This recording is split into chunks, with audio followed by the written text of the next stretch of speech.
तो परमेश्वर ने 600 वर्ष पहले धर्मदास जी से कहा था कि धर्मदास, अब तो कोई मेरी बात को महत्व दे नहीं रहा, और जब बीचली पीढ़ी प्रारंभ होगी कलयुग की, उस समय केवल पृथ्वी पर मेरा ही ज्ञान रह जाएगा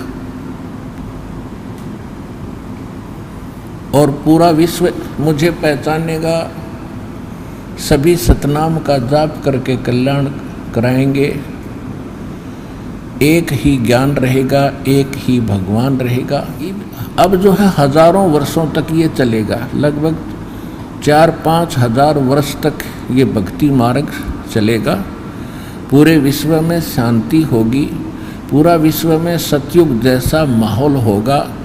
और जब सतयुग जैसा विचार होंगे, हम एक दूसरे से प्यार से रहेंगे, माया की हवस समाप्त होगी, परमात्मा की महिमा का हमें ज्ञान होगा, विधान की जानकारी होगी, तब ही हम भक्ति कर सकेंगे। तो परमात्मा ने कहा कि फिर सतयुग जैसा माहौल होगा।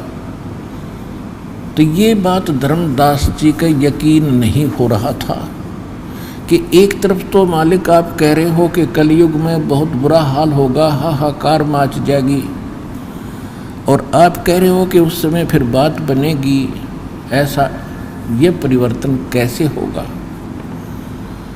उसके विषय में पहले भी आपको बहुत बार बताया है। एक कबीर पंथी भक्त ने आके बताया, जी कबीर पंथी शब्दावली के अंदर आपके विषय में पूरा का पूरा लिखा है, और फिर जो 13वां मेरा अंश होगा उससे सब समस्या हल होगी और पूरा विश्व नाम लेगा, पूरे विश्व में सतयुग जैसा माहौल होगा। वो 5505 कलयुग जब बीत जाएगा, वो समय उस समय आएगा। आपको थोड़ा सा ये दिखाते हैं कबीर पंथी शब्दावली, देखिएगा। ये देखिएगा कबीर पंथी शब्दावली,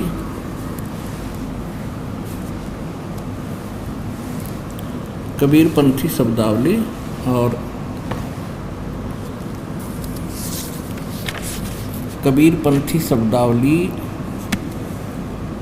कबीर आश्रम आचार्य परमार्थी वैद भारत पथिक स्वामी श्री युगलानंद बिहारी निर्मित,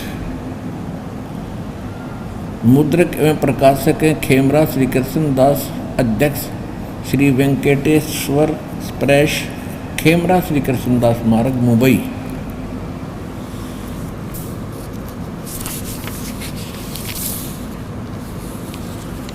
इसके आपको 698 और 99 पृष्ठ पे एक ही शब्द पढ़ाएंगे। ये है 698, 698, 698 कबीर पंथी शब्दावली। अब यहाँ आते 44 नंबर शब्द है इसका, 44 नंबर शब्द। ये होरी अंग है। गरीबदास जी को परमात्मा ने अपना ज्ञान दिया था, उन्होंने भी एक होरी शब्द अंग लिखा है। ये होरी का अंग है इसमें, ये है होरी का अंग है इसमें। 44 नंबर ये शब्द है। गुरु लाए मुक्ति को के पान प्रीतम आए हो। गुरु लाए मुक्ति के पान और प्रीतम आए हो। पान परवाना देत जीवन को, वह पावें सुखधाम और 14 लोक पर ज्योति निरंजन और 3 देव परमान। कहते हैं तीर्थ व्रत और 4 वेद में, इनमें जगत भुलान और 7 सूरज के ऊपर कहिए सोई पुरुष पुराण। पुराण माने आदि पुरुष, आदि पुरुष पूर्ण परमात्मा। सही छाप गुरु हंसो, सही छाप गुरु वहाँ से लायो। सही छाप, छाप माने वास्तविक मंत्र। सही छाप गुरु वहाँ से लाए, समर्थ के फुरमान। उस समर्थ का जो आदेश है वो ऊपर से लेकर आए हैं। सतयुग में सत्सुकृत कहिए और त्रेता मुनिंद्र नाम, द्वापर में करुणा निधि स्वामी और कलयुग कबीर निधान। काल को जीव कहीं काल को जीव कही नहीं माने, और कोट सुने जो ज्ञान, जैसे लाख अग्नि में पिंगले, और बिछुरत होत काट समान। अब क्या बता रहे हैं परमात्मा के जो काल प्रेरित प्राणी हैं इस ज्ञान को नहीं स्वीकार करेंगे, और यदि सत्संग में आ भी जाते हैं तो एक बार तो ऐसे लगते हैं बड़े भक्त बन गए, और बाहर जाते ही फिर वैसे ही हो जाते हैं। जैसे उदाहरण दिया है कि लाख को अग्नि के आसपास रख दे तो पिघल जाती है अग्नि लगाते ही, और थोड़ा सा दूर होते ही बहुत करड़ी हो जाती है।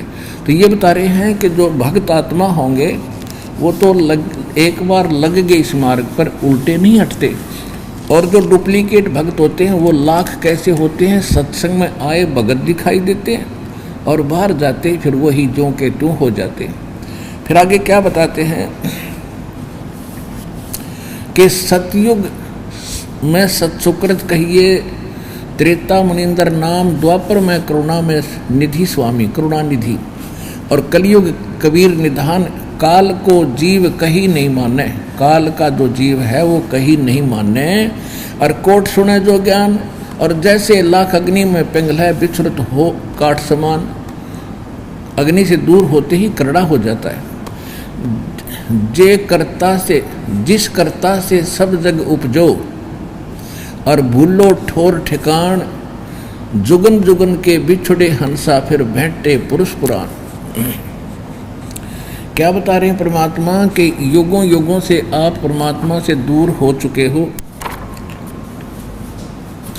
कि आप परमात्मा से युगों युगों से दूर हो चुके, बिछड़े हुए हो, और फिर कलयुग जो 5505 बीत जाएगा उस समय आपको फिर से उसी परमात्मा से मिलाने के लिए सतगुरु आएंगे।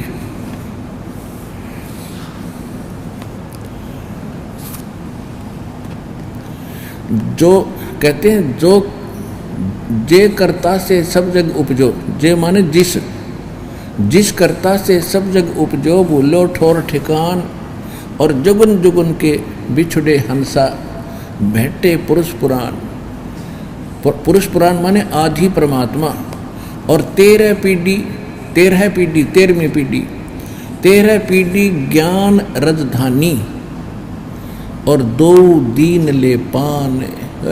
कहते 13वां जो पंथ मेरी पीढ़ी होगी, 13वीं वंश होगा, वो ज्ञान की राजधानी यानी यथार्थ ज्ञान वही प्रदान करेगा, और उस समय दोनों हिंदू और धर्म दोनों दीन उससे परवाना लेंगे, नाम लेंगे, और राजा रंग सकल फिर आवे, राजा भी और गरीब भी सारे आवेंगे इस यथार्थता को समझकर, और छोड़ें कुल अभिमान, और 5500 बीते, तब चल है पंथ निशान। ओए होए होए।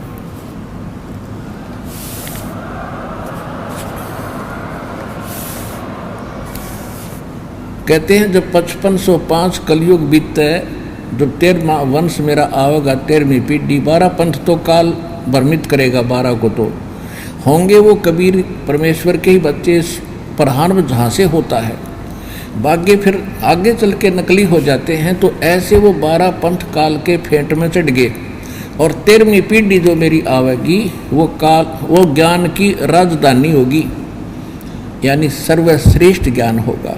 और 5505 जब कलयुग बीत जाएगा, जब चलेगा, तब चल है पंथ निशान, मेरा वास्तविक यथार्थ मेरा पंथ 5505 कलयुग बीतने के बाद स्टार्ट होगा। 5500 बीतते चल है पंथ निशान, और घर घर सत शब्द जो फैले, ओए होए, घर घर सत शब्द सतनाम, घर घर सत शब्द जो फैले, सतयुग बरते आन, सतयुग जैसा व्यवहार हो जाएगा, सतयुग बरते आन। और साहेब कबीर आए निज घर सो, और फगुआ दीनो नाम, निर्गुण भक्ति रूप कलयुग में, और वेद मर्म नहीं जान। स्पष्ट कर दिया है, देखिएगा कि घर घर सब सत शब्द जो फैले, सतयुग बरते आन। और कौन होगा जो 13वां पंथ चलाओगा? साहेब कबीर आए निज घर से, फगवा दीनो नाम। ऐसा नाम दे दिया जिससे बसंत जैसा सुख होगा।